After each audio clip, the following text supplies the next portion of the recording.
కొండపై నుంచి కిందకి పూర్తిగా చెక్కి ఒక అద్భుతమైన దేవాలయాన్ని నిర్మించారు. అది ఎల్లారాలోని కైలాస దేవాలయం. ఇది మనుషుల పనా? లేదంటే ఏదన్నా రహస్యమైన శక్తి కలిగి ఉందా అనేది దీని గురించి ఈ టాపిక్‌లో తెలుసుకునే ప్రయత్నం అయితే చేద్దాం.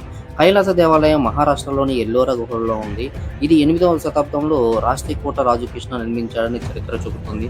కానీ ఇందులో ఉన్న అసలు అద్భుతం ఏంటంటే ఈ ఆలయాన్ని ఒకే ఒక్క భారీ రాయిని చెక్కి తయారు చేశారు. సాధారణంగా దేవాలయాలు రాళ్ళు తెచ్చి కడతారు. కానీ ఇక్కడ మాత్రం కొండనే దేవాలయంగా మార్చేశారు. చరిత్రకారుల అంచనా ప్రకారం దాదాపు 2,00,000 టన్నుల రాయిని తొలగించారు. అది కూడా పైనుంచి కిందకి చెక్కుతూ. ఇలా చేయటానికి అత్యంత ఖచ్చితమైన ప్రణాళిక అవసరం. ఒక చిన్న పొరపాటు జరిగినా మొత్తం నిర్మాణం నాశనం అయిపోతుంది. కానీ ఆశ్చర్యకరంగా ఈ దేవాలయం ఎక్కడా పెద్ద తప్పు కనిపించదు. సో ఈ దేవాలయంలో భారీ ఏనుగుల శిల్పాలు, రామాయణం, మహాభారతం దృశ్యాలు, అద్భుతమైన స్తంభాలు, ఖచ్చితమైన కొలతలు ఇవి అన్ని సాధారణంగా సాధనాలతో చెక్కారని చెబుతారు. ఈ రోజుల్లో కూడా ఇలాంటి నిర్మాణం చేయాలంటే భారీ యంత్రాలు, వందలాది ఇంజనీర్లు అవసరం అవుతారు. అప్పుడు అది ఎలా సాధ్యమైనది ఇప్పుడు దాకా మనకి శాస్త్రవేత్తలకు చాలా కన్ఫ్యూజన్గానే ఉంది. కొంతమంది మాత్రం ఈ దేవాలయం చూసి ఇది మనుషుల పని కాదు, ఏలియన్ల సహాయం ఉండవచ్చని అనుకుంటున్నారు.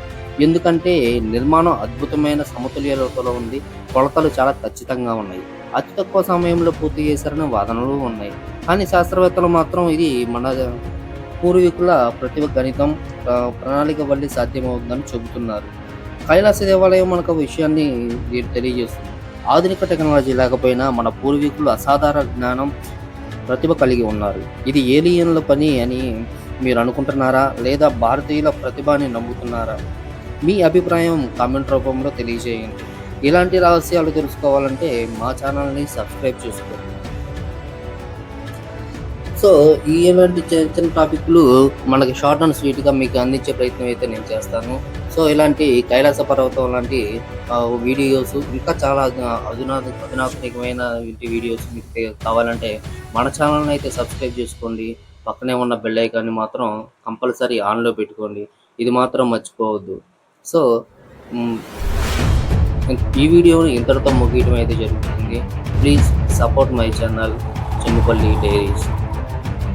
ఇంకో విషయం, ఈ ఛానల్ మాత్రం లైక్ చేసి ఒక చిన్న బూస్టప్ ఇచ్చిన